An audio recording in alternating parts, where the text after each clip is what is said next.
Hello, this is Harry once again. Um, Today we're going to talk about family businesses in a turnaround situation. Um, Family businesses that might be looking for investment as part of their growth strategy. So, welcome to this masterclass on family businesses, raising finance for recovery or growth, or even to sell your business. Here we go. So, you're a family business. You're perhaps facing some cash flow problems, or perhaps you simply want to improve performance, to grow, and to build a sustainable future. In a turnaround scenario, in my own experience, turnaround requires two things: management and money. And if the money cannot be raised within the company by making changes, then it has to be raised externally by raising finance. If we're going to do that, if we're going to go to investors, we first of all need to get the business investment ready. That is, get the business into shape so that it will attract potential investors. If we don't do that, it is a one off opportunity that we have. And if we don't do that, then we may not get the level of investment or indeed the right investment or any investment at all. So, getting the business investment ready to me is crucial. So, what do I mean by investment ready? The definition for me is to prepare the business in such a way that it's structured to attract the interest of potential investors and maximize the level of investment that you potentially could receive. So it's really saying to the investors, look, this is a business in which you should invest because it will give you a good return. The business starts to be in a position to fully utilize the injection of cash in such a way that it maximizes the benefits for the investor. So it's all about the investor. What's in it for them? Are they going to benefit from it financially and even strategically from their point of view? And that you are also capable of achieving your strategic objectives. And that without the investment, and this is really important, that if the investment is not made, that these strategic objectives of yours will not, cannot be achieved. So, what are the reasons for wanting investment? I'm really focusing now on talking about growth or recovery, but it may be that you are looking to sell or exit your business, A, because you want to retire, B, because perhaps the performance isn't very good, or you simply want to um, pass it on to somebody else to do another project or to start another business. It could be a variety of reasons. So, assuming that we're looking to invest for a recovery, turnaround, and indeed growth, to me, there's no point in embarking on a turnaround project if that all we're going to do is simply put the business back to where it was before. If we put something back on the shelf and the shelf is broken, we're going to end up back in resuscitation again. So it's important that any turnaround strategy is about building for sustainable growth. Whether that's modest or exponential is not the issue.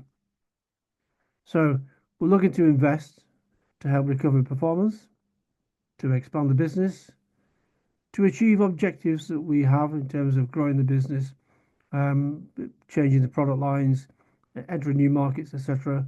We may be looking to make acquisitions, possibly through a buy and a build strategy, or it may be that we have some cash flow issues which, once resolved, will free the company unencumbered to grow once again. It could be to facilitate a management buyout.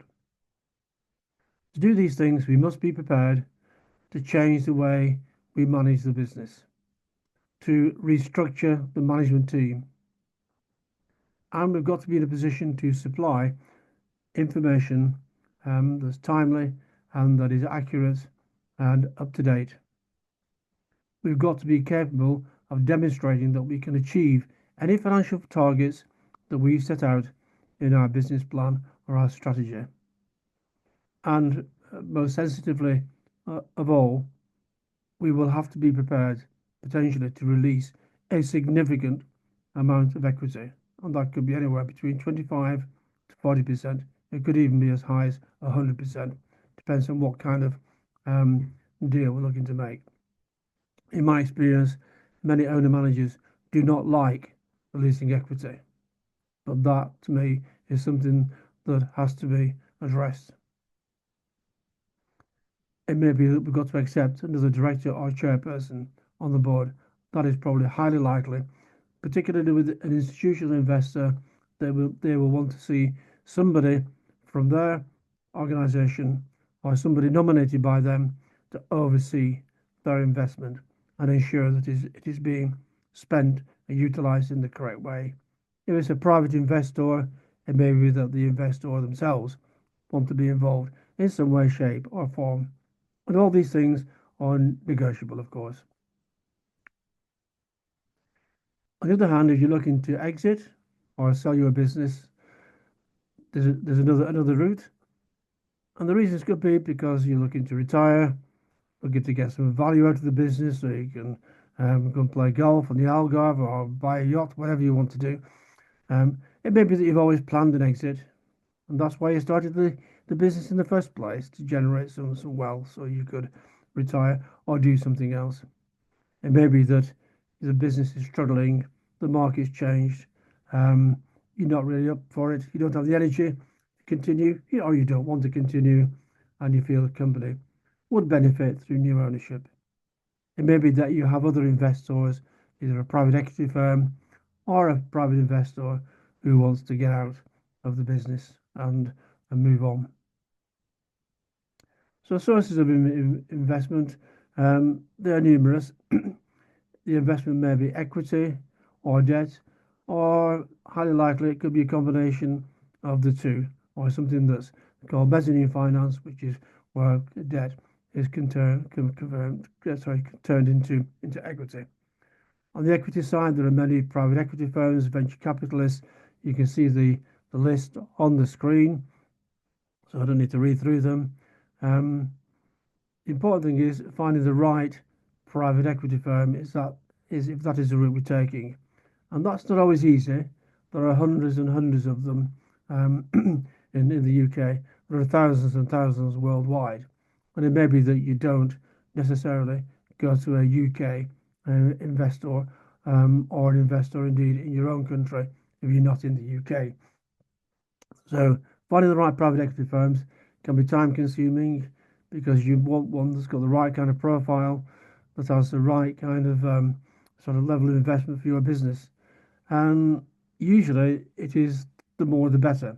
So the bigger the investment, the easier it is to find a PE firm or venture capitalist to invest. If it's very, very small, you're talking about £1 million, euros, dollars, etc., then it can be very, very difficult.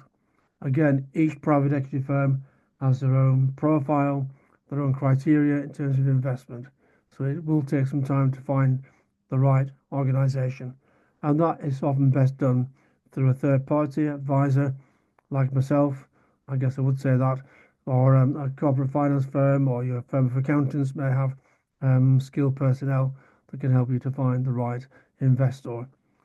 Private investors and business angel networks typically will be more interested in smaller businesses. On the debt side, it's very, very similar. There are regional schemes that might be available in your area, some grant schemes, and it's worth tapping into those as well. Again, finding the right investment is time consuming, and my recommendation is that you do seek advice on this. So, institutional investors, and by that I mean private equity firms, etc., family offices, looking for three things: management, good management, good management. So, what is the right management team? It's the team that knows the market particularly, knows the business, that's strong, um, has got good direction, good strategic direction.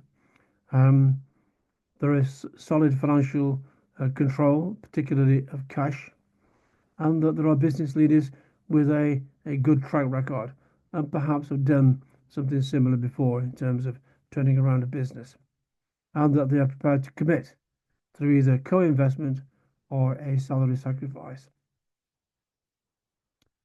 So what happens if the management team is not right? Well, this sometimes happens, quite often happens, that the management team is not complete. The leadership is essential. It is important that within the organisation there is a strong leader. Um, that is the most important role that investors will be looking for.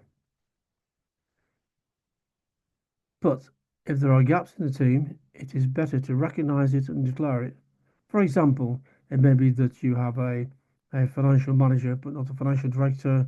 Um, Perhaps the financial manager is not fully qualified, and that you need somebody at a more senior level, maybe part time, maybe full time, but you need a strong financial director. And quite often that is a key role as far as investors are concerned. It may be that you need additional resource on the sales side or in operations. So if there are gaps, it's quite often better to recognise that and say that there is a gap here. And that is not always a problem because quite often an investor may have somebody, may know people, and can bring the right skills to the table. So it is best, as I say, to be honest and declare it. And quite often, some investors may want to get a person involved anyway. And as I said, there may be MBI candidates, interns, full-time directors, or non-executive directors that your investors can access and bring to the table. So getting the business investment ready in terms of what shape is it in? Information. It should be readily available. There should be sound, good financial records and forecasts that are achievable and that you can demonstrate how they can be achieved. We don't want the hockey stick approach that things have been pretty dire, but after the investment, everything's going to go, the sales and turnover is going to go through the roof. Let's be realistic. And we've got market data. We know what's happening in the marketplace. Knowledge. And by this, I mean we know, again, the good understanding of the marketplace. We'll be well connected. We're attending events, seminars, etc. We're in various organisations relevant to our industry or trade. We have intellectual property that others don't. It may be in the skills base, it may be in the design of our products, it may be in our processes, and we have intelligence in terms of knowledge of what's happening within our business. We know a lot about the market. We know a lot about the products, the services that we provide, and very importantly, we have knowledgeable staff that can be developed. Structure. We've got an organisation chart that can be reviewed with clearly defined roles and responsibilities. And we've got a structure that is effective, that actually does work, and that people know what their jobs are, what their roles are, and we know who does what in the organisation. And in terms of success, the business has had a track record, but perhaps things are difficult now, but it's got a demonstrable track record, a good history, and with some success stories that we can talk about and demonstrate and why we've been successful. I think it is important to demonstrate to investors this is a reason or the reasons why we've had success in the past, and that may be down to management and its reputation in the marketplace. So these are the key four elements I think to present to investors if we're looking for the right level of investment or from the right investor. Steps along the way. First step normally is to generate compile an information memorandum in detail describing the business in its terms of its historical performance and future plans, its structure, etc. It may be that instead of this, we have a data room, usually online, where information is available, accounts, details, description about the business and its operations that people can access through a password system over a limited period of time. Um, we need to have historical and projected financials. These are important that we can bring these to the table, and investors will be asking for more information around these. Um, Once we've gone through that and through some form of initial broad due diligence, we then reach heads of terms where the business is evaluated by the investor. They put an offer together in outline, which will which will describe the timescale, the structure of the deal, etc., and the level of investment that's going to be put in and how it's going to be put in. Then we formally carry out due diligence by the investor. It'll be legal and financial due diligence until we reach a point where we can complete the heads of terms and convert them into the agreement and the deal. And you've got to recognise that it's likely, probably highly likely, that there's going to be a change in the value of the price um, from valuation, from heads of terms through to completion. That is likely to happen depending on what may be found through due diligence. This is why investment ready is so important, to make sure that we try and maximize the price that we get for our business. So presenting the business to investors, we will normally have a teaser, 1 or 2 pages that we might have sent to people, the information memorandum I've talked about. Then we have a series of meetings and discussions until we get to the heads of terms. Simply selling your business is the similar rules apply, teaser, information memorandum. In terms of who will buy it, usually the best offers will come from strategic buyers, people that want to have a buy and build strategy and looking to get into your marketplace, looking to grow their own business, looking for better market penetration, etc. Or it could be your competitors have always had an eye on you, and by acquiring you, that takes you out of the marketplace. If that happens, it may be likely that they will merge the companies and there may be some downsizing that follows.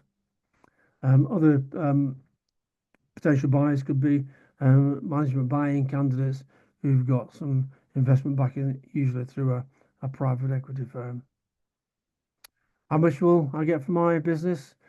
Well, it could be a number of ways. It could be cash up front, but that's it. It could be deferred consideration, where there's a small amount of cash up front, and then there's a payments every year over 1 or 2 or longer period of years. It could be an earn out based on profits, cash up front, and percentage of profits. And I put a note there about business sale brokers. In my view, avoid them. Um, Quite often, the people that they use are not qualified in corporate finance. They're looking for fees, um, and they will put you onto their database. And quite often, they will overinflate the value of your business to say it's worth X million instead of Y million, um, on the basis that you'll be more attracted to work with them, to sign up for them. They're likely to take monthly fees from you. Um, they may help you to compile an information memorandum, and you'll pay for that, of course. But be very, very careful. My experience, if you're using an advisor, use obviously people like ourselves, or your firm of accountants may have a corporate finance department or corporate finance partner that can advise you. So get the right kind of advice. So why is it important? Well, being investment ready really demonstrates that you're both serious and professional in the way you run your business, um, and that the business is in the best shape. And the message is really saying to investors, this is a great business. Look, we've got everything right as much as we can. And these are the reasons why you should invest in our business. And it's the only way of getting the right investor, by being investment ready. It's the only way of getting the best price for your business or the right level of investment. So, thank you for listening. If you are looking for investment, we can potentially help. Happy to talk confidentially anytime. you can email me on the address you can see on the screen. Thank you very much.